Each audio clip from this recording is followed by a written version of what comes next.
পবিত্র ঈদ উল ফিতর আজ জাতীয় ঈদগাহে প্রধান জামাত সকাল 8:30টায়।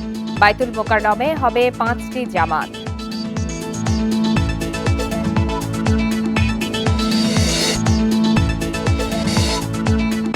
দেশবাসীকে রাষ্ট্রপতি প্রধানমন্ত্রীর ঈদের শুভেচ্ছা।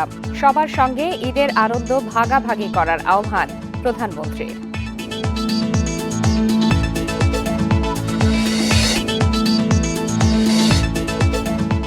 দিনের সিয়াম সাধনার পর ঈদ, আনন্দ বাড়িয়ে তুলতে রাজধানীতে চাঁদ রাতের উৎসব।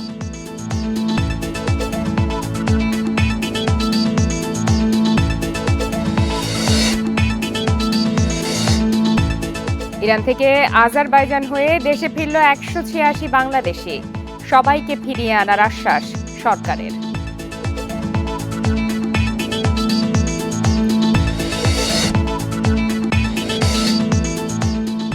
আল আকসায় ঈদের নামাজে ইসরায়েলের হামলা। যুদ্ধের মধ্যেই মধ্যপ্রাচ্যের বিভিন্ন দেশে ঈদ উদযাপন।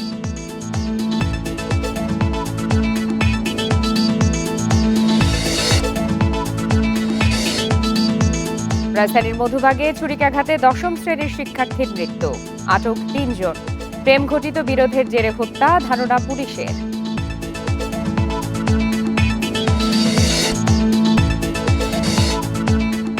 ইরানে যুদ্ধবিরতির সম্ভাবনা নাকচ করে দিলেন মার্কিন প্রেসিডেন্ট।